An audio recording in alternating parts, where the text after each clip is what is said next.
Right. Hello, everyone. Welcome to this symposium. My name is Ross Goldstone, and today I'm going to be chairing this symposium, which is titled Developing Educational Research Capacity in Wales, Providing Evidence for the National Strategy for Education Research and Inquiry. I'll be presenting alongside two colleagues of mine on a number of evidence reviews that we conducted during our time at the Welsh Government as policy research interns. In terms of the structure of this symposium, there'll be three presentations and the time will run from 2 o'clock until 3:30. The first presentation will be by me, and that will focus on self-evaluation for school improvement, and it will be a discussion of key findings from an evidence review I conducted of school self-evaluation. The second presentation will be by Ellen, and she will be discussing an evidence review on how to develop research capacity amongst practitioners in education. And the third presentation will be by Amy Simpson, and Amy will be discussing the key findings from an evidence review conducted of how to develop education research capacity in higher education. And then following the three presentations, there will be a Q&A discussion, and I'll discuss that in the next slide a bit further. A few housekeeping notes. The Q&A will follow the presentations, and if you can, on the right-hand side of your screen, there'll be a question panel where you can insert your questions, and that will allow me to, at the end, chair the question and answer discussion. I'd like it if you could write the name of the presenter before the question that you ask. So, for example, if you wanted to ask a question based on my presentation, you would write Ross and then the question that you would like to ask me. That will make it more smooth when we have the discussion. So to begin, I will do my presentation, which is a discussion of key findings from an evidence review I conducted on school self-evaluation. So this review had 4 main research questions, and these are presented on this slide here. The first one was finding out what school self-evaluation was and what a definition of it might be. The second was exploring the potential impacts of school self-evaluation on different stakeholders, both within the school and outside the school. The third research question was how is school self-evaluation implemented and performed elsewhere? And this comprised the creation of case studies of several countries that are known to have effective or good practice in school self-evaluation. And the fourth research question was what are the necessary conditions for effective school self-evaluation? And this was trying to move towards some conclusions as to what are necessary factors which Wales and the Welsh Government might need to consider when implementing school self-evaluation. 3 methods of data collection were used to address these research questions. The first one was a systematized literature review, which borrowed many principles from a systematic review, but because of the literature size, the ability to conduct a systematic review was not possible. So the review consisted of a review of academic and non-academic literature, all of which was dated from 2000 onwards, with the exception of a few pieces of literature which added value in terms of their theoretical or conceptual input. And also there were additional texts added where relevant from reference lists within the literature reviewed. The second method, which is linked to the review of the literature, was the creation of 8 country case studies, and the countries which form the case studies are on the slide here. And a goal of the case studies was to focus on countries that are known to have effective or good practice in self-evaluation, but also which have a geographical spread and are diverse in the way that they implement school self-evaluation. And the third method was a total of 5 expert interviews with academics and policymakers who have particular expertise or experience in school self-evaluation. And these were conducted for 3 main reasons. The first reason was to discuss the existing research evidence on school self-evaluation and supplement where appropriate the existing literature review conducted. The second reason was to gain insights into which countries the experts deemed particularly effective or innovative in their use of school self-evaluation. And the third function of the expert interviews was to understand the key conditions to enable effective school self-evaluation. And what was useful for the expert interviews was that they provided several pieces of literature in the form of reports, which were not publicly available. So that really assisted me in conducting my evidence review. So in terms of what school self-evaluation is, it can be defined as a process during which schools undertake inquiries into school organization, policy, and/or practice. And it can be characterized by the five main attributes which are on the slide. So it's focused in terms of it focuses just on a few areas of school practice. It doesn't try to address every issue or part of the school which requires improvement. Each year's school self-evaluation has a specific focus and addresses that quite clearly.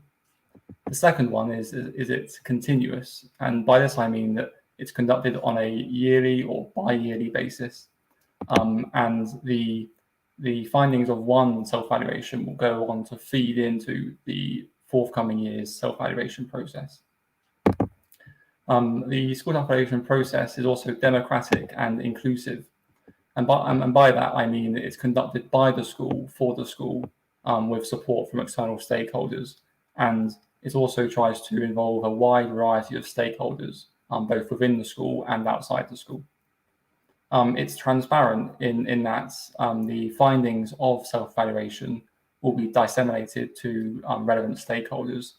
And that can be through a report, or it can be through presenting key findings at stakeholder meetings. And the fifth characteristic is that it's future-oriented. And that means that the findings of a self-evaluation tend to be used to inform school development plans, or to inform how schools aim to develop their practice policies, or the way that they are organized. So in conducting my review, I concluded that there were a number of factors, or what I call enablers, which are found across the 8 country case studies that I reviewed. And these conditions exist on different levels. They can exist on the government level, on the inspectorate level, and at the level of the school. And they are mutually reinforcing. So although each of them needs to be addressed, they need to be addressed in a holistic fashion. And I'll go through each of these in the forthcoming slides. So the first factor, or the first factor which enables effective school self-evaluation, is developing on the national level a policy infrastructure which delivers autonomy to local actors in education, and places trust within practitioners and school leaders to lead school improvement and school evaluation processes. And this is important because it provides a more meaningful opportunity for these local actors in education to engage in school self-evaluation. For example, if a school leader and teachers find that there are particular parts of the school that need to be improved, however, they haven't got the policy levers to address that, that can be quite frustrating and can run counter to the aims of self-evaluation. So it's important for national policymakers to decentralize policy where possible to local actors in education, and also to place trust in the expertise of those actors to best know how to improve their school and the practice within it. The second factor is the development of a guidance framework. And within this guidance framework, there should be a statement that clearly specifies the desired outcomes and aims of school self-evaluation within its specific national context. And across all 8 country case studies, a guidance framework of some sort was present, with the exception of Estonia, which at the time of the research had no guidance framework. Most, if not all, were developed through stakeholder partnership, and they tended to be diverse in terms of the level of prescription that the framework stipulated. So some only had very broad level guidance on what should be the outcome of school self-evaluation, whereas others would specify quite clearly that specific parts of the school practice and the way that schools are organized must be subject to school self-evaluation.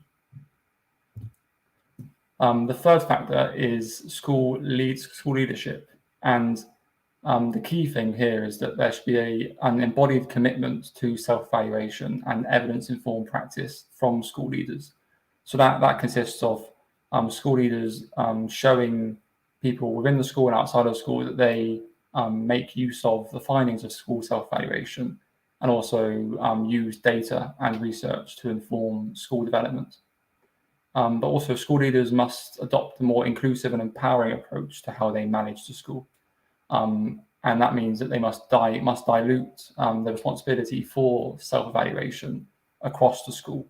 So it's not a process which is led top down from them, but it's a process that they do in partnership with the key stakeholders within the school.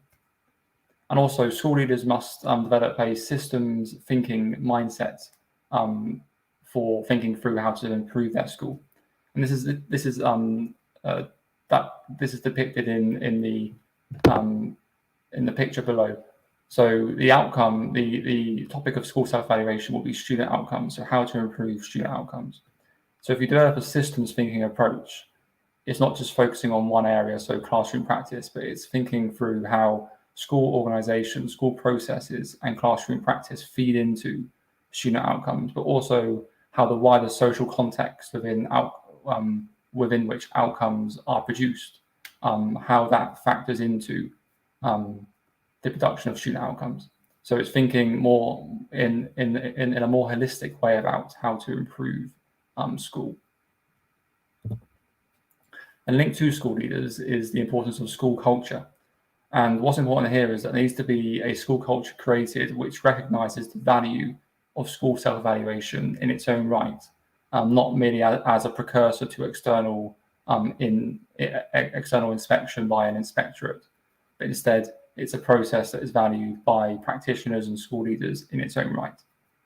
And some key characteristics of the school culture required for effective school self-evaluation are that it's democratic, in that the school is not a top-down school where teachers are imposed upon by school leaders, but instead where school teachers and the students that inhabit it are empowered to engage in processes such as self-evaluation. The second part of school culture is that school culture needs to incentivize collaborative practice, and specifically things like self-review and peer-to-peer review. This is important because it develops the skills and capacities that are required in order for self-evaluation to kind of have its benefits. So, for example, critical reflection and the sorts of skills that are associated with peer-to-peer review. And lastly, there needs to be a approach that to how schools are practiced, where data use is part of the everyday functioning of the school. But importantly, that data is used in a way that it is used in conjunction with professional expertise. So in the next slide, I'll go on to how capacity might be built amongst practitioners to use data alongside their expertise to drive school improvement. So it's important as well for school leaders to develop capacity amongst themselves and also amongst the teachers and practitioners that are within their school. And the aim of the ongoing professional development is to develop what is called evaluation or data literacy amongst practitioners within the school. And by this, I mean that practitioners need to understand why self-evaluation is needed and is important, what it is, who conducts it, and who is involved in the process, but also importantly, how it's conducted. And on the next slide, I'll go into more detail about that, because on the third point here, Simmons has reported that literature across the last 40 years has been quite conclusive in terms of what is required in terms of professional development to develop evaluation literacy. So going from the top and working round from the right. First of all, teachers and school leaders need to be given training in how to establish evaluation criteria. So that's to learn how to make evaluation focused on certain parts of school practice, and then how those areas of practice are going to be subject to study through certain criteria. And then next, they need to know how to set boundaries in self-evaluation. So again, it's important to focus on certain parts of school practice rather than trying to address every issue or problem which is known about. Thirdly, there needs to be an understanding of the appropriate methods and data to address certain questions. So this is basically how to use certain research methods to address certain research questions, which will be talked about more in a later slide. And then next, once data is collected, teachers need to be enabled to conduct analysis of that data and make sense of that data in terms of how can it help them improve their school practice and develop the school. And then lastly, because a key part of a school self-evaluation is involving stakeholders and ensuring that key findings are communicated to key stakeholders within the school, there needs to be training and capacity building in terms of how to communicate to stakeholders the key findings of a self-evaluation. So one more factor which is important in developing self-evaluation is developing a pragmatic approach to the choice of methods. And underpinning this is the principle that different methods and data sources and forms of data are important for different purposes. So it recognizes the importance of both quantitative and qualitative data and using them in conjunction to address questions set by school leaders and school practitioners. And some examples of some methods to be used during self-evaluation are provided to the right. So this recognizes that there is also a need for national statistical data to enable the school to understand where it sits within the national context, but that this should not be the only form of data used to evaluate school practice, but is part of a variety of methods used. And also, an interesting development in Scotland is that they are working towards involving learners within self-evaluation. So within their most recent guidance framework, they provide guidance to schools on how to build capacity amongst learners to be involved in the process, but also how school cultures can be improved and cultivated to enable learners to feel that they can participate in the process. And one of the final factors is that self-evaluation should involve a range of stakeholders, both internal and external to the school. So from the review I conducted, these 7 key stakeholders were kind of common across all of the country case studies to varying degrees. And it's important because it can ensure that all stakeholders involved in the school and important to the achievement of school aims feel that they are involved and informed of the whole process. Yes.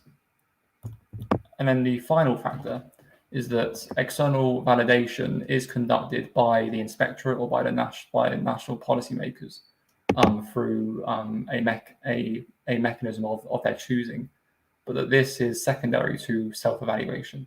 So self-evaluation is the primary source of school improvement and accountability, and external validation is used to support and build capacity amongst local actors in education to conduct their own self-evaluation. And this is depicted in the right-hand side picture, which shows that self-evaluation is a much larger part of the overall school improvement and accountability structure. So it's supplemented and assisted by external inspection. So they're mutually coherent. It shouldn't be schools conducting one process and then external inspectors conducting a separate process. They need to be mutually coherent. So as I said at the beginning, these enablers are mutually reinforcing. And it's important to ensure that all of the factors are addressed in any national policy framework or national policy that is introduced to create the conditions for school self-evaluation. So just having a few or one of these factors will not be very effective in developing school self-evaluation, because they all address certain elements that are required to enable local actors in education to conduct their own processes. So to conclude, I just thought I'd summarise the recommendations that were provided by myself based on this review to the Welsh Government. So first of all, the Welsh Government has in the past year developed something called the National Evaluation and Improvement Resource. And one of the recommendations was to push forward and continue with the development of that framework to assist local actors in education in Wales to learn of how to conduct school self-evaluation and to support them to do so. The second was to embark on a process to develop school leaders' capacity to lead school self-evaluation processes. So this will involve the National Academy for Educational Leadership, but it will also be important to develop a network of school leaders who can share and develop practice amongst themselves, because the development of practice amongst practitioners is a key way through which schools can learn from each other and improve. The third one is to build capacity amongst practitioners in education. So one recommendation was made to embark on a nationwide program of professional learning for professionals in education to understand what self-evaluation is, and also to equip them with the skills to conduct these processes and become what is called a research engaged profession. And the last one is to create a system of school self-evaluation which is underpinned by cultural change, and by that one part of it will be to have policymakers also engaging in the process of self-evaluation. So trying to understand in an ongoing process how their policies are having an impact on local actors in education, and how the policy supporting local actors can be improved. So that's the end of my presentation, and I believe now it's Ellen to talk about developing education rich capacity amongst practitioners in education. Thank you for listening. Thank you very much, Ross. I'm hoping now that you can hear and see me okay. So good afternoon, everyone. Pryn Handar, and thank you very much to Jochen Val for coming to our symposium this afternoon. Some of the things that I'm going to talk about, you'll notice some themes that emerge, I think, from the 3 reports that we all conducted in moving towards developing this national strategy for education and research inquiry in Wales. So the specific brand of research that I looked at as part of my education research policy internship with the Welsh Government was this idea of developing an evidence-informed education profession in Wales. So I'm going to present to you today some of the key findings and kind of connecting factors, I suppose, that then created the recommendations that were put forward to inform the strategy at the end. So the purpose is very similar to Ross's. My purpose here was to review UK and international evidence on how educational practitioners are encouraged to use research evidence to inform their practice and are able to participate in research activity through professional inquiry. So we had quite a lot of debate about the language that was used for this report, because there's lots of different terms bandied about, I think, in terms of research informed, research engaged, evidence based, all that kind of thing. But we felt that evidence informed was the most encapturing kind of term that could be used for this report, because it means to both engage with pre-existing evidence and be able to implement that in a context-based classroom. So I'll go into a bit more detail about what I mean by that as I move through the presentation. So why was I asked to conduct this piece of research? Well, evidence shows that there is an increasing need for the teaching profession to be research informed, and that here means to engage with or participate in research and other professional development activities. So that definition was taken from a report that was done by the Royal Society and British Academy, and we felt that, as I said before, that was the most encompassing definition of this idea of research informed. Practitioners need to engage with or participate in research and other professional development activities is ever increasing. OECD reports have shown the need for practitioners to keep developing their knowledge as they move through the profession.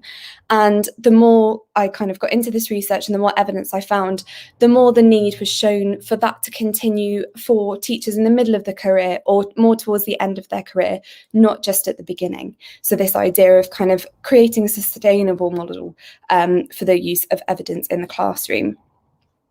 This will build teachers' professional skills to adequately respond to the individual learning needs of students.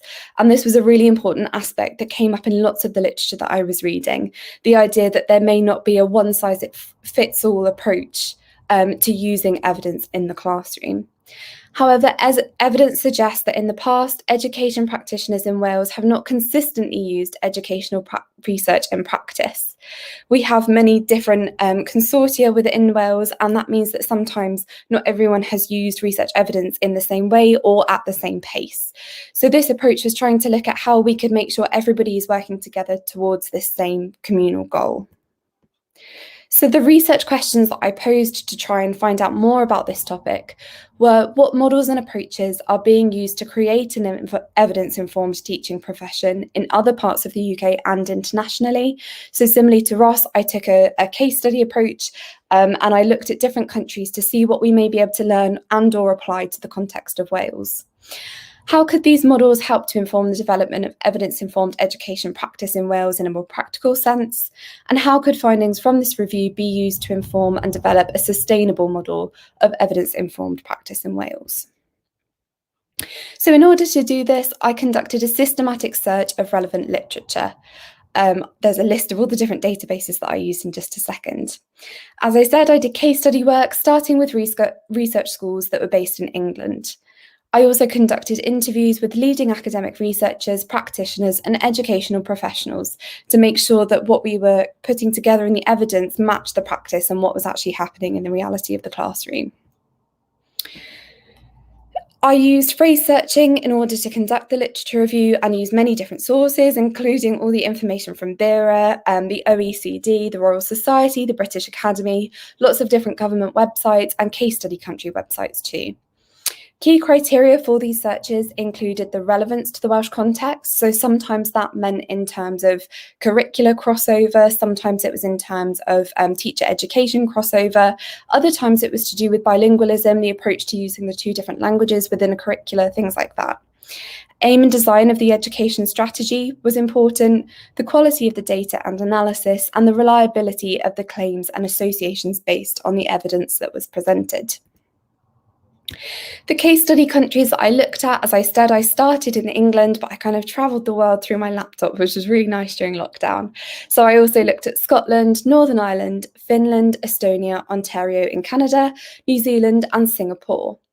I held discussions with practitioners both here and in different countries, including people from cohort 3 of the National Academy of Educational Leadership in Wales, Welsh Government Education Policy advisors, head teachers from pioneer schools in Wales. So pioneer schools here in Wales were a group of schools that were asked to help develop the new curriculum that we have coming in 2022, professionals from the Education Endowment Fund, research schools in England, researchers and academic people from across universities in Wales and abroad, and researchers and education policy advisors from all those different case study countries that I mentioned.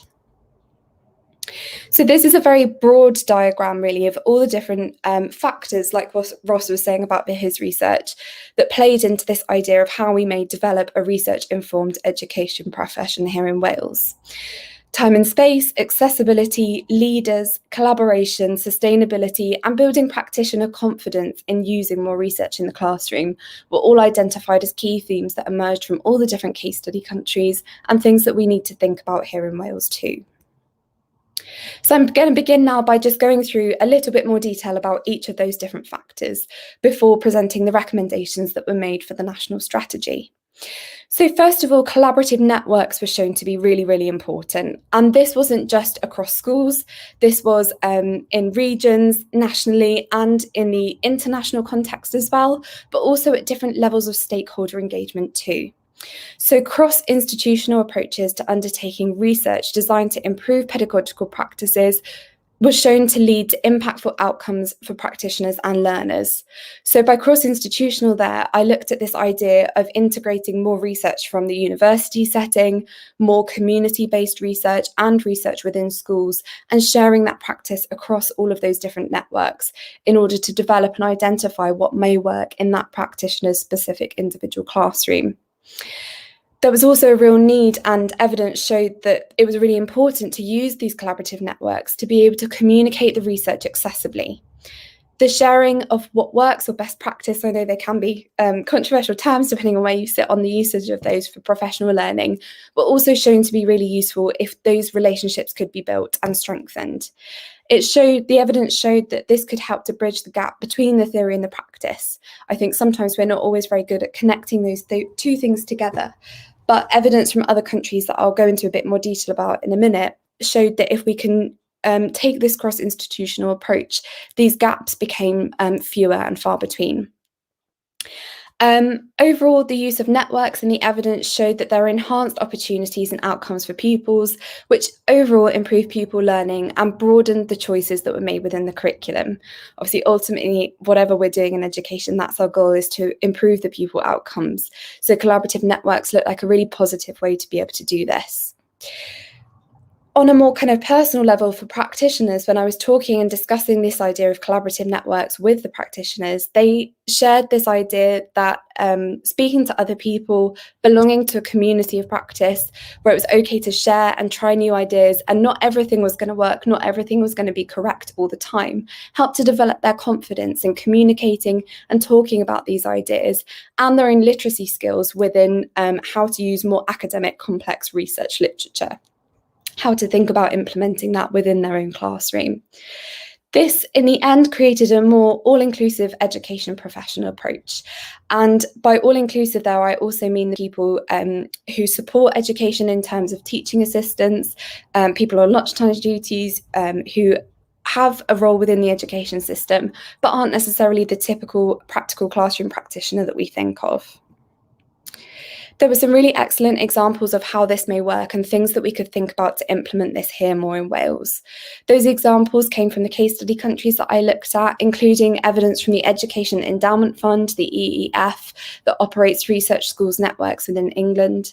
We learned a lot from the discussions and talks that we had with the EEF, and we really thought about how the collaboration between higher education institutions, schools, and networks of schools may be able to work together here in Wales. In New Zealand, they also have communities of learning, and communities of learning are all about this idea of sharing best practice, communicating with one another, and giving other people the opportunity to try out and test what may work in their classroom. Similar examples could be seen in Singapore, in Scotland, and Estonia as well. Another important factor when thinking about developing this research-informed profession was the need for time and space. We all know that teachers don't have enough time. We try to cram everything into the curriculum and keep doing everything else as well. So it's really important that teachers are given time and space to be able to engage with research. And this was highlighted time and time again as one of the biggest barriers to practitioner development. Evidence from a survey of Scottish practitioners conducted by Loudon et al. Found that providing time and space for meaningful engagement with professional dialogue regarding data, research, and practice is absolutely crucial. And I think that word meaningful is really important here, because that didn't necessarily mean reading the longest, most complicated piece of research. It was those kind of snapshots of research that could be implemented into the context of the classroom that mattered for that practitioner and their learners. Time and space needs to be available to practitioners to undertake this research and evidence inquiry. In England, the EEF that I mentioned before offers training and resources that are designed specifically with busy practitioners in mind. The Teaching and Learning Toolkit is one of those things that offers those snapshots that I said about before. And that became something really important for us to think about in Wales. How can we help very busy, time-poor practitioners access lots of research evidence in the time that they have and think about how they can apply and implement that within their own classroom in a very accessible way. In New Zealand, inquiry time is provided to all schools in a community of learning, and every school in a community of learning receives at least 0.05 full-time teacher equivalent of inquiry time per year, so it's built into the job description. And in Singapore, practitioners are entitled to 100 hours of professional development time per year, and this could be comprised of a range of different things. That might be subject or pedagogical based courses. It could also be examining teaching issues within or across a network of schools. Practitioners in Singapore were also given the opportunity to travel abroad as part of their professional development to see what other countries were doing in a specific subject or pedagogically to understand how they may then implement that within their own context. In a very similar vein, then, this idea of accessibility was really important. Evidence by Williams and Cole showed that teachers valued the internet as a source of ideas and knowledge. This was partly due to the ease of access, but also because it was reported as a trusted and credible source. Now, we all know there's absolutely nothing wrong with that, and we need to be able to access things quickly to implement and think about how we may develop those ideas. But I think it's also really important to think about the resources that we develop that may not just be found on kind of a quick Google, that embed the evidence that's coming from these higher education institutes into the classroom as well. That means, though, that the accessibility of literature in terms of the language that is used, as well as physical access in terms of whether you have to go to a library or you have journal access, is key to developing practitioner confidence and literacy and evaluation skills. The locality and context needs to be considered in conjunction with the access to the literature. As I said before, not every piece of evidence will suit the context of every classroom. And it's really important that we help our practitioners develop the skills to be able to critically analyse and assess when that piece of literature may be important to them and their learners. But as I said before, in order to do this, teachers need the time and space required to develop research, literacy and practical skills. So I'm going to move on to the next slide here. So overall, then, we need to think about how we develop the confidence and skills of practitioners, assist them in embedding research evidence into practice, and make sure the existing research evidence is accessible to our practitioners via a variety of formats. This leads on then to who and how are we going to manage this within our school systems. Evidence showed as well, and this was a key theme that came out of lots of the case study countries that I looked at, that the role of school leaders is really important. School leaders play a critical role in this process through developing a culture within their schools that supports the use of research and inquiry. And I think that links closely to what Ross was talking about with the self-evaluation systems. Ensuring that time and space is available to practitioners to undertake these activities lies partly with the responsibility of the school leader and how they are able to manage their practitioners' timetables. Teachers' research and inquiry skills developed in initial teacher education should be reinforced and expanded through career-long professional learning to ensure that teachers at any stage of their career can stay engaged and develop with this idea of research and evidence and inquiry. The literature that I read showed this idea of leaders as translators and facilitators. So rather than necessarily being the person that always had to do the training themselves, they were the enabler of their practitioners being able to access the evidence that was required for the classroom development. Tom Bennett, the founder of ResearchEd, stated that leadership is still the biggest lever in driving evidence adoption. One evidence literate school leader cascades far more than one teacher. So this is a similar kind of approach to what Ross was talking about, this top-down use of evidence. An evaluation of the Teaching and Learning Research Initiative in New Zealand illustrated that school leaders felt a shift in how they saw their job roles too. And I think that's really important when we're thinking about the identity of the different people that work within the school system. In New Zealand, school leaders said they became direct avenues for dissemination, but that also took the pressure off of them. They didn't feel like they had to know the answer to every single question anymore. They could help facilitate this idea of inquiry and being inquisitive into what may help the learners within their schools. And they were much more the people who could translate and facilitate their practitioners to go and find that evidence, to go and try things in their classroom rather than having to do it all themselves. So This idea then of a lifelong learning research culture is fundamental to the development of the use of research within our classrooms. This makes us think about the relationships we have between the authorities, higher education institutes, schools, and practitioners. And this cross-collaboration, these networks seem really important and fundamental to sustained evidence usage. There are some examples of this in the case study countries that I looked at, including Estonia, Canada, and Finland. Each of these countries had very strong networks that used evidence from each of these different places that was shared and communicated clearly. So how do we just sustain the development of an evidence-informed profession here in Wales? These are the recommendations then that I put forward using all the evidence that I've just discussed to help inform the national strategy that will come into play. It's really important that the Welsh Government, local authorities and regional education consortia are able to offer sustained support to the development of an evidence-informed education profession in Wales and commission ongoing evaluations of the impact of this development on teacher practice, pupil outcomes and system improvement. And this idea of constant evaluation that Ross was talking about was really important in this factor of developing education in Wales too. The need to constantly assess, how did that evidence work in my classroom? Was it successful? What could be changed in the future? And how can we keep moving forwards with this? But in order to be able to do that, we need this cross-collaborative support. Higher education institutions should be funded to work with schools, networks of schools, and local authorities or regional education consortia to provide the infrastructure needed for an evidence-based profession. Thirdly, school leaders need to ensure a culture that supports the use of evidence research and professional inquiry in order to make sure that it's present and constantly at the forefront of the development of their school and their school development plans. Finally then, higher education institutions, local authorities and regional educational consortia need to work closely together to provide career-long professional learning that develops the research inquiry skills of teachers throughout every stage of their career, not necessarily just at the beginning. So I'm hoping that I've managed to keep to time okay there as well. Thank you very much for listening and attending our symposia today. I'm now going to hand over to Amy Simpson, who is going to talk to you more about the role of higher education within research. Good afternoon, everybody, and thank you for attending our symposium.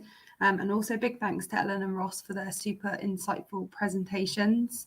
So as Ellen said, my name is Amy Simpson and I am a PhD student at Decipher, the Centre for Development, Evaluation, Complexity and Implementation in Public Health Improvement.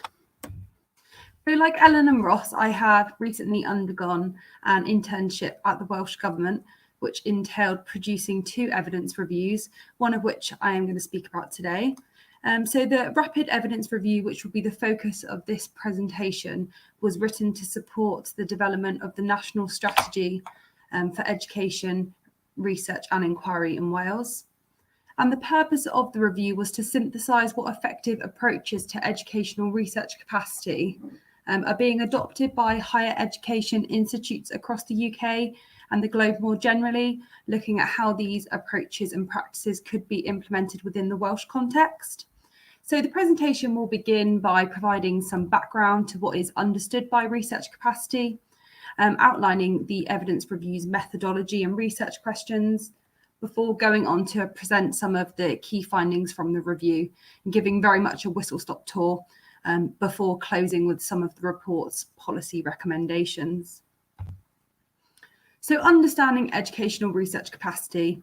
There's no universally accepted definition of research capacity. However, in broad terms, research capacity is understood as a country or institution's ability to produce, debate and use research knowledge and products relevant to their needs.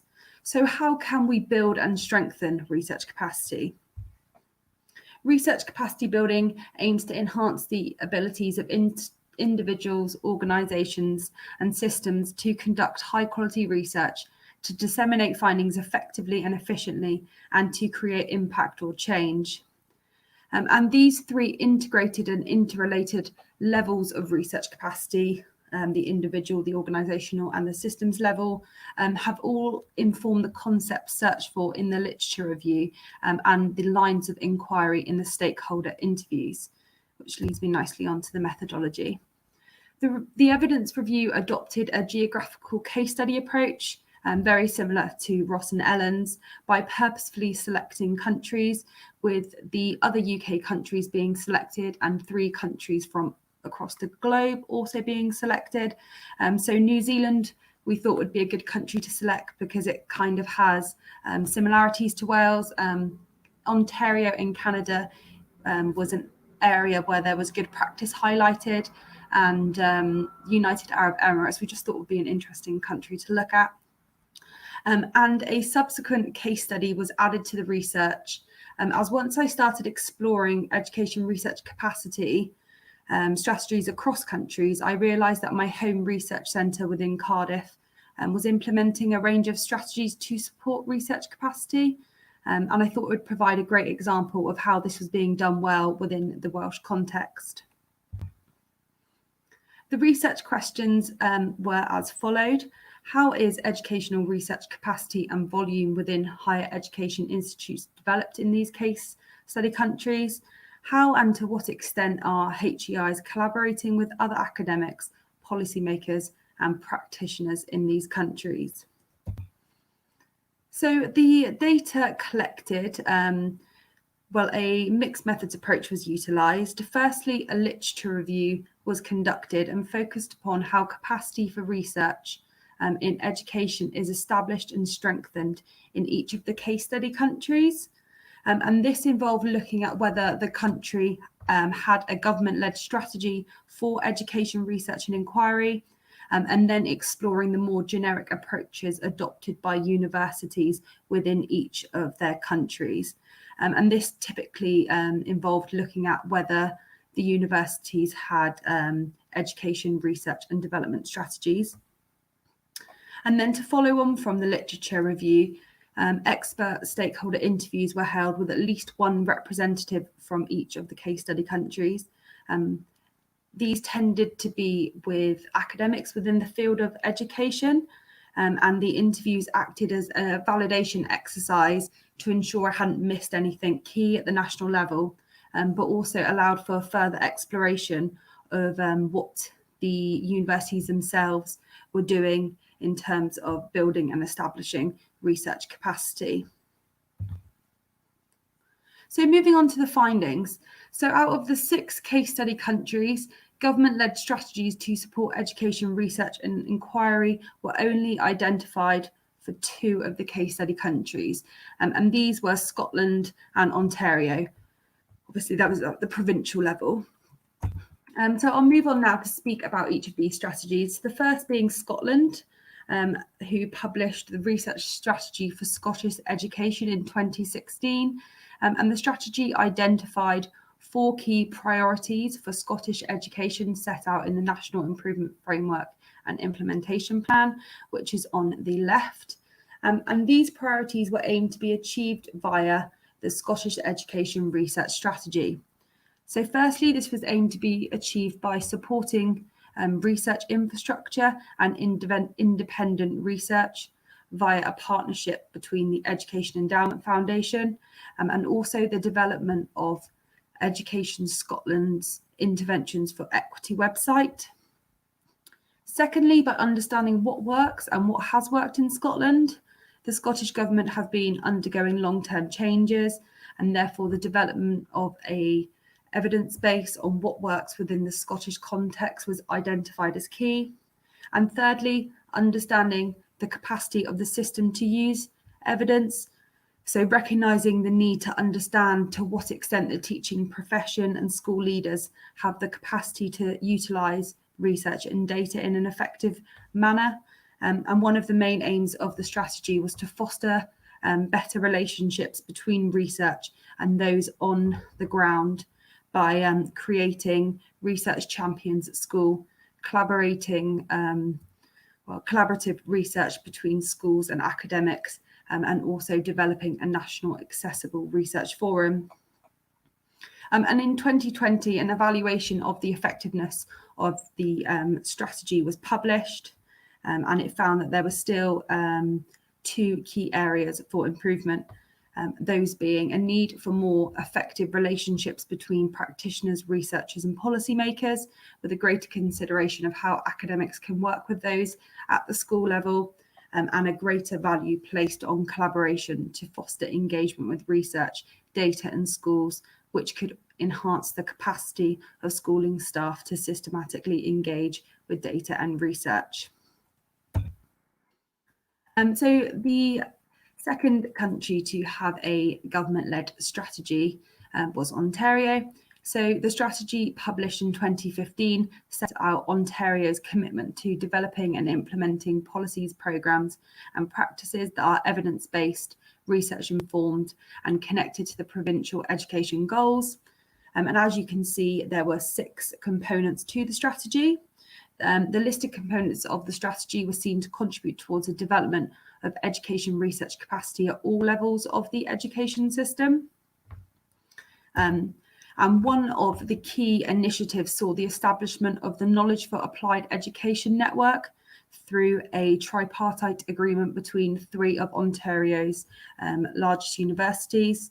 And the core values of the network were to collaborate, communicate and connect with the aim of advancing and applying robust evidence of effective research-informed education practice through promoting research use, synthesizing state-of-the-art knowledge from existing bodies of evidence, and facilitating networks of policymakers, educators, and researchers to work collaboratively and to apply research to practice.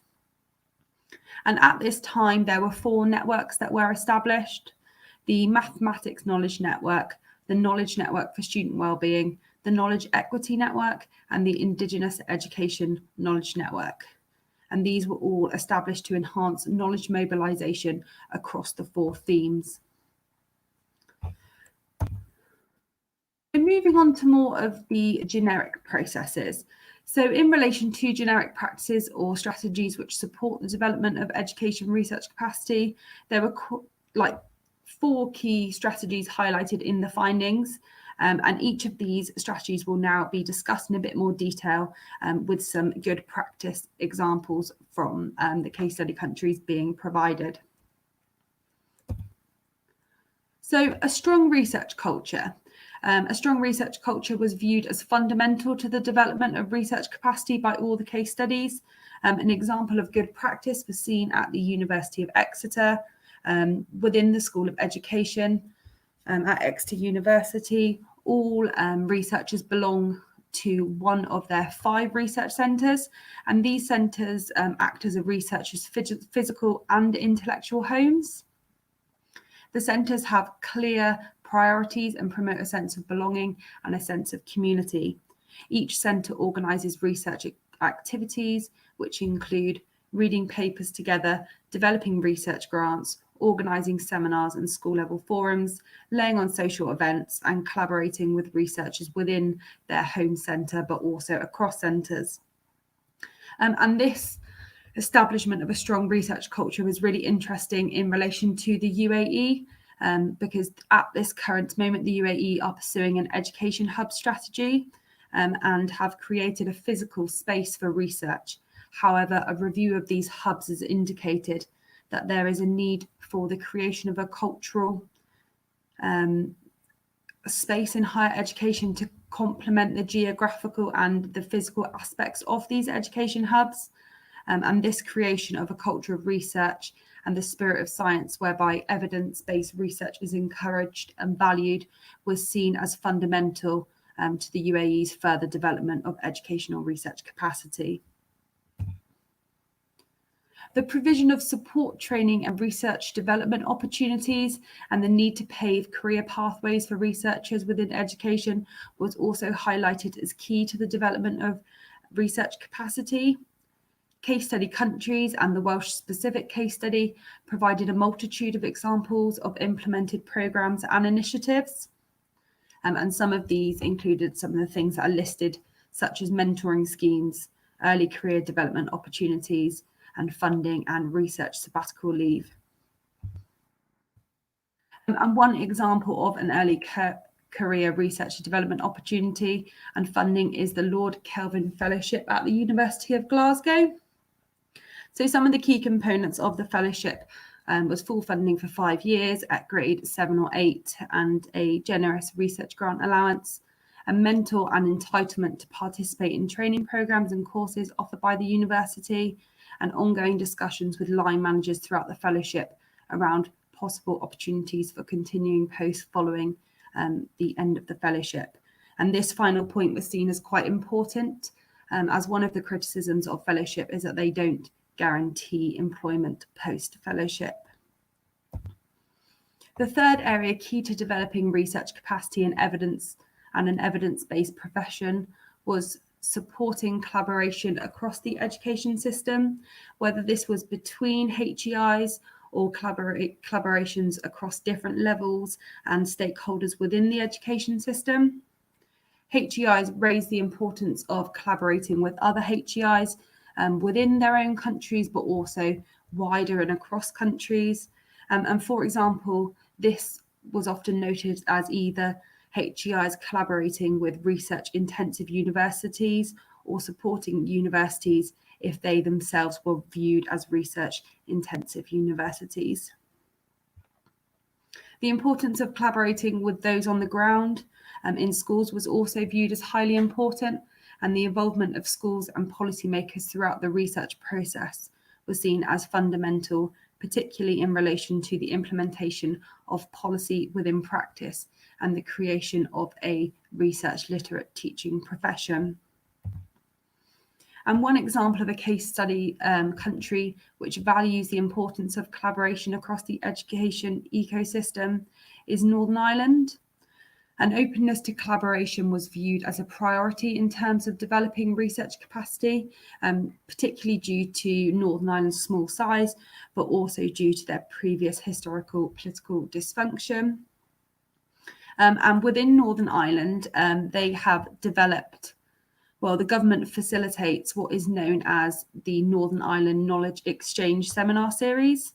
And the seminar series is the first of its kind in the UK, and is a formal partnership between a legislative arm of government and academia. The seminar brings research findings to the attention of key participants and decision makers in policy and lawmaking, and aims to encourage debates and improve understanding, providing a forum to present and disseminate academic research findings on issues relevant to governance in Northern Ireland in a relatively straightforward manner. The seminars are held on the Stormont estate, and attendees at the conference include members of the NI Assembly, other members from public office, members from private sectors, academics, voluntary and community groups, which is providing a unique opportunity for engagement as well as networking. And the final component noted in the literature and by interviewees as key to research capacity building is the dissemination of findings within academic, policy and practice domains. And there was also an importance placed on these findings and evidence being disseminated in an easily digestible and accessible format and via trusted sources.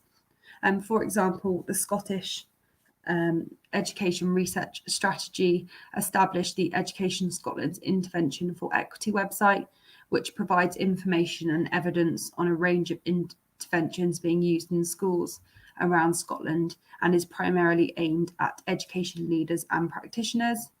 And interestingly, an increase in visibility of research activities through a strong social media presence was viewed as important, with the Ontario Institute of Education using their Twitter page and university website to promote peer-reviewed research publications and contributions to research and wider society by academics.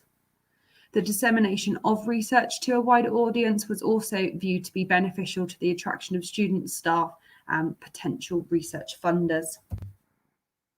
And the final example of good practice is the School Health Research Network, otherwise known as SHRN, which is a Decipher public health improvement network. And the network provides a good example of collaboration and dissemination of research findings. So SHERN is the largest network of its kind in the world and brings together mainstream secondary schools in Wales, academic researchers, policymakers and practitioners from health, education and social care to promote an evidence-informed approach to improving young people's health and well-being in the school setting. Biannually, the network schools complete the biannual Student Health and Wellbeing Survey and the School Environment Questionnaire, and the network connects and disseminates findings with SHERN schools and key stakeholders through many different methods, which I have listed on the slides. So the main findings, so government-led strategies to support educational research were only identified for 2 of the case study countries, although all case studies were able to provide examples of the ways in which government supported the development of educational research capacity and volume in higher education. Nevertheless, as discussed, the review highlighted there were 4 key generic processes to support the development of capacity for research on education in higher education. So the recommendations from this review, which informed the national strategy, which was published in July 2021, was the development of a website whereby research on education in Wales can be shared in an easily digestible and freely accessible manner, as well as the creation of a social media account to disseminate research papers, report and celebrate the achievements of research on education in Wales.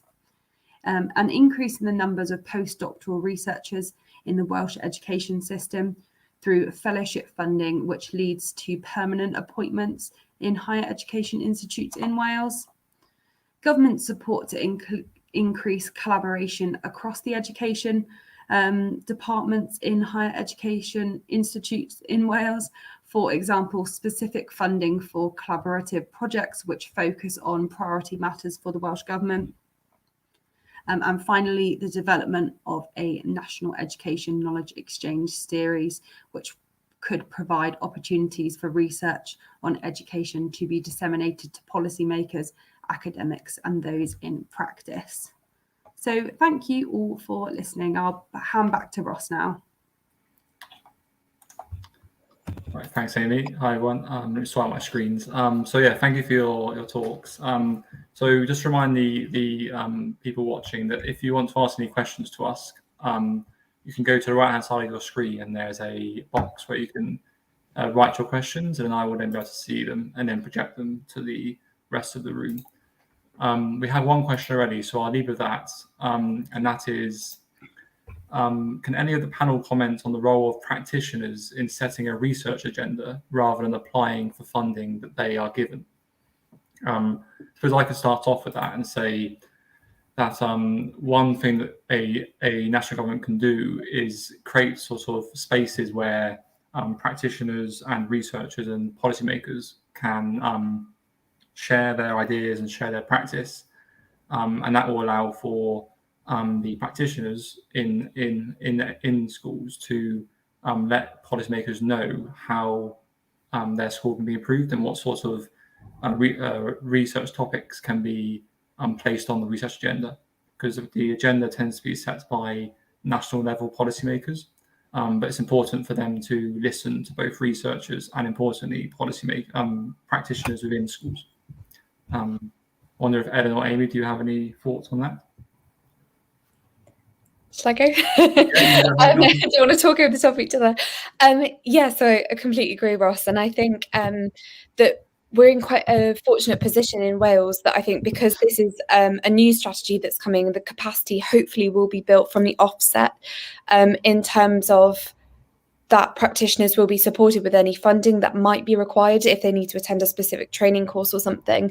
But I think the idea then is kind of a snowball effect of that training, where there are spaces that are created that aren't too expensive, don't require additional funding, that this practice can then be shared across the regional consortia, across a network, or maybe it's a specific subject or pedagogical practice development that practitioners think that they require.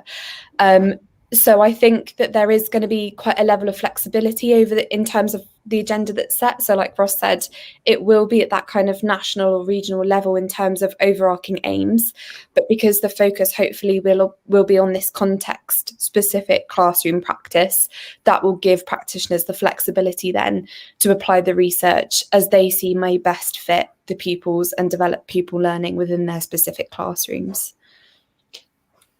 Yeah, no, I think you two covered a lot there. I just wanted to add that, yeah, I feel like within Wales we have good infrastructure, like through the regional consortiums, that there is room for the involvement of practitioners within setting the agenda. Yeah, I think one thing is also in Ontario, I remember there's I'm not sure what the acronym is, but it's the knowledge networks that they created. And the acronym is KNAER. I can't remember what it stands for. And that was basically, that involved providing funding to practitioners who then decided themselves how to make use of that to improve their practice in certain areas of school practice. So there are examples out there. And once our reports are published, you can be able to read about them on the Welsh Government website. I think a good example, obviously, of what's just happened with the pandemic is that schools have been given, what's it called, the Accelerated Learning Grant, and the schools could choose what they could do with their funds and how they wanted to best spend that. And I think that's really important because in terms of the context of individual schools, it's important that they have a say in these things. Yeah, and I think that the strategy in Wales as well is really moving, and the new curriculum that's coming in 2022 is really moving towards this idea of placing trust in our educators and giving autonomy to the educators over what they think is best for their learners and learner development. And I think that's a really important aspect in terms of kind of teacher identity as well, in terms of your role and your confidence within the classroom, as well as kind of the more national, broader agendas of kind of developing learning in Wales as a whole. Great. I realise I've just misread the question. So the person who asked it has addressed that. So it's kind of the same question, but they asked on the role of practitioners in setting a research agenda rather than applying the findings of research to their practice. But I think the same sort of themes apply and trying to involve practitioners in research. Yeah, I think the main aim of this strategy especially is that it's not set in stone, that the broader learning aims need to be met in terms of progression steps within the new curriculum and things. But if a practitioner feels that they need to really develop their knowledge in one specific area of pedagogy or their subject, or that there's something that they would like to try that's new that might feel like a bit of a risk within their classroom to see if that helps their pupils develop, then I think they're going to have the flexibility to be able to approach their school leaders and have that discussion. I think it's all about the communication and discussion of the development of the ideas that they think will move the school and move the learning forwards within that setting.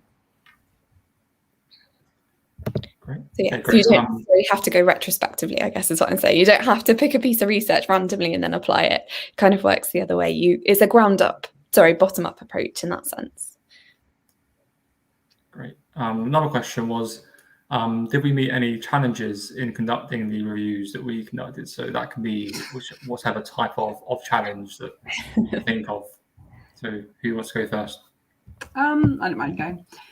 I think one of the biggest challenges I faced was the scope of the review. So we were very much given a broad title and told to go off and look up these national strategies on education research, or look at how higher education was implementing programs and practices to increase research capacity. But it was very broad. We had a very short time frame, so that was quite a challenge. And also coming from academia to then going into the civil service, it was completely different writing style, and they kind of did things very differently. So I also thought that was quite challenging. I don't know about you two. Yeah, I found a similar thing, but I think that actually it was a really important process in that sense. And I think we all kind of talked about matching the theory up to the practice. Our PhD research, I think, is all in the kind of theory side of things. And I think it's really important for us to see practically how that kind of plays out. And I guess making sure that you represent accurately the views and strategies and things of all these different countries to make sure that we're finding the best bits that really support development in Wales, and that our practitioners and stakeholders and things are part of this conversation, and they feel like they've been on this journey of development with the strategy as well. Was a challenge, but really interesting, really exciting to hear lots of different people's views and opinions and experiences on these things as well. Yeah, I agree. I think one practical thing was, accessing information. So it varied across countries. So in creating my case studies, some countries are very open. I think one positive about the UK context is that a lot of the policies and processes that underpin them are published and are publicly available for us to access. But several countries that were part of our reviews weren't as open. And also there was a reliance sometimes on experts or policymakers. So for one country, we interviewed a policymaker within that national government. So obviously, it's important to recognise that the information that we're getting might be a certain type of information, and managing that in writing the report was important but challenging. I think that was one I'd add. Yeah, that's a very good point, Russ. We have a few more questions now, so let me just read them. So I think this is for Amy. Is the NIKESS, which I think is the Northern Irish knowledge, making a difference in relation to educational policy being made and implemented? I'll put it. So I can give a brief answer. I'm not 100% sure. I think that unfortunately with education, I think with humanities subjects, sometimes they don't get the same recognition as other areas. But I know that in terms of conflict resolution within education and covering that within the curriculum, that is something that the series has spoken about a lot, and they have implemented within their own curriculum, and now they are taking it to other countries to try and help them, other countries that might be in conflict at the moment, help them with covering certain topics within their own curriculum. So yeah. Great. If whoever asked that question, if you have a question to ask following that response, feel free to ask it. Another one for Amy, I think, is I wonder whether research capacity is taken as a requirement for teacher promotion in the regions you investigated. How would the requirement affect teachers' research capacity improvement, and whether the requirement will affect teaching in a negative way? Well, that's Shall I go back to the first one first? Okay. So, was research capacity building a requirement in regions that you investigated? That was the first part of the question. In what respect? I'm not 100. Do you two? So, in terms of yes, in some places, specifically, I can remember off the top of my head that Scotland has a policy, a kind of a professional update that they expect their teachers to do. So as part of that update, you have to submit kind of like a portfolio of work, or attend a series of meetings with your school leaders to present evidence on how you have used research evidence or implemented inquiry in the classroom. And in terms of the kind of, I think the last part of the question was about the possible negativity of implementing that in a more kind of structured way, I guess. On the whole, the stakeholders and practitioners that I spoke to were positive about that experience, because I think there's a fine line with these things between feeling maybe forced that you have to do something, and we've all touched on this idea of it being a time poor profession, and making sure that you have the time and space and capacity to take on these extra things. But it was so embedded and so ingrained into part of what it meant to be a teacher in Scotland, and part of the kind of policies that they were implementing, that they saw it as a positive thing, that there was such a structure to it, because the aims were so clear, even though that was so different for every teacher.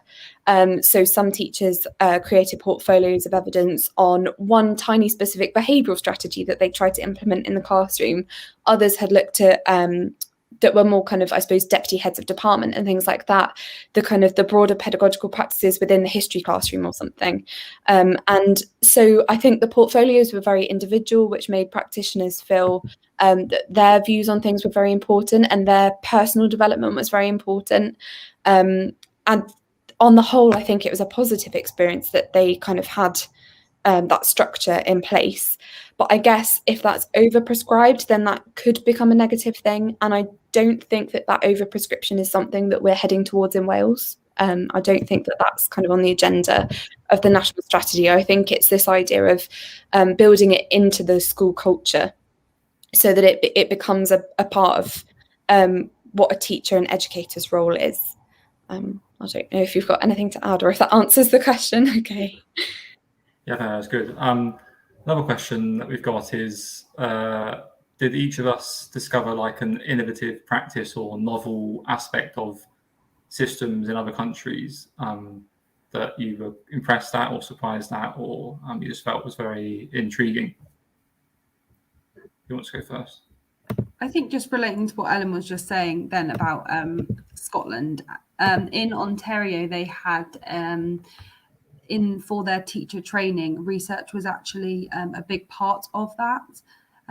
So when they did their masters or their qualification in teacher training, it was a like they had to do like a dissertation or a piece of research, which was interesting because it's obviously not something that we do here.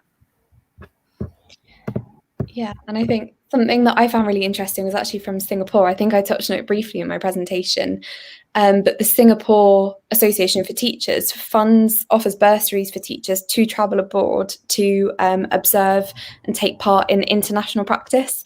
And I thought that was a really interesting approach because the Singapore system takes quite an international approach in terms of it's a multilingual system. They take lots of different approaches and they really push the maths and science and technology side of things. But in order to ensure that their learners were getting the best learning that they could get within the Singaporean context, they were traveling to America. I think one teacher traveled to Bangladesh to watch really good practice and take ideas from elsewhere and think about how that would suit the Singaporean context.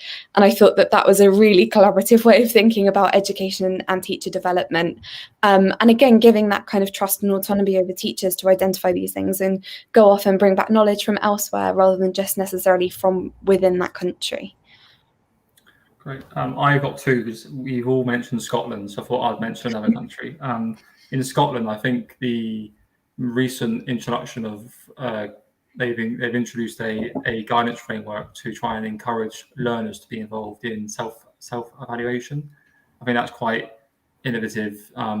It's rare to see that, and to kind of try to empower young people to be involved in policy making and evaluation process in education. And the second one, I think, is the decentralized approach to evaluation in Estonia. There was no guidance framework, and a lot of trust was placed in practitioners and school leaders to kind of lead accountability processes. So I think that's very different to what we have in the UK and specifically in Wales. I can't see any more questions. We've got about 10 minutes left, so if anyone's got a question, feel free to put it into the... Oh, we do have one. There we go. Let me just read that. I'll read it out. I had to do a research project when I did my PGCE. It did make me wonder whether education should have specialists who collaborate or generalists who do a bit of everything, research, practice, and policy. What are our thoughts on that? Yeah, I think that's a really important consideration. And I think we do have to be very careful that we don't ask too much of a practitioner and that there is a balance there. I think that this is, I mean, Amy can probably add more to this than I can, but where the role of collaboration with higher education institutions is really important, because I think at the end of the day, we need to give our practitioners space and time to be able to engage with these things so that they feel like they have ownership and development within their own professional learning. But they don't necessarily have to be the people that find all the information. I think there's a role for somebody else to play that perhaps is a higher education professional and academic or a school leader in saying, okay, you want to learn more about this topic, let me help you, let me guide you through the bits of evidence that may be most helpful for you, so that that practitioner doesn't have to spend a lot of time conducting the initial inquiry process, that they have support and structure with accessing that literature and developing their own thoughts around that further down the line. Yeah, in Wales, so we have the School Health Research Network, which I spoke about a bit in my presentation. And I think that's a really good example of how research and schools, that collaborative relationship can be developed. So the head of the network, the manager, she was actually a teacher before. And she's gone into academia, but she doesn't necessarily have a research background. And I think the role that she plays is really fundamental, because she has that, she can relate to those that are in practice, but she also is working with those in research. So they produce individual school reports, and these reports get sent to the schools, and then she will sit down and go through them with them. So she's almost like a middleman. And I think that works really well.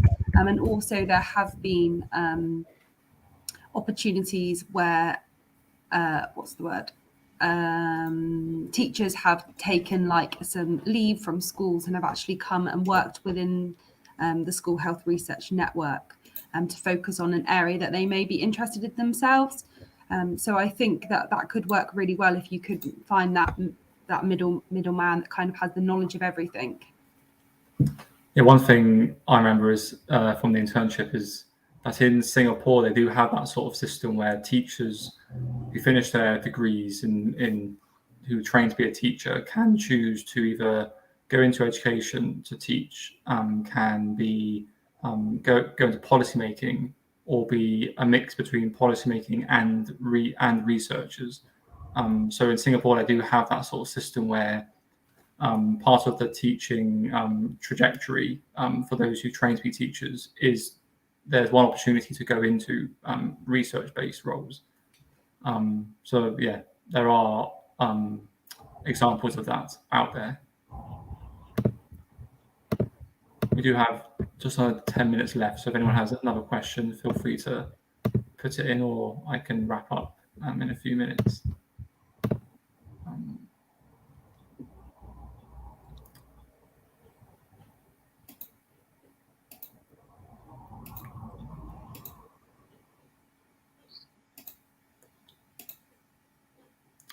Okay, I will wrap up if no one has any other questions.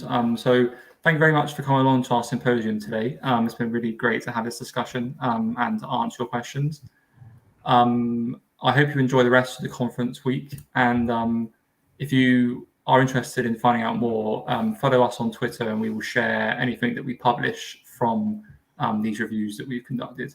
And I am aware that in the next few months, the reviews will be published on the Welsh Government website. So yeah, do feel free to follow us if you are compelled to. Okay, thanks everyone, and enjoy your day. Thank you very much. Thank you.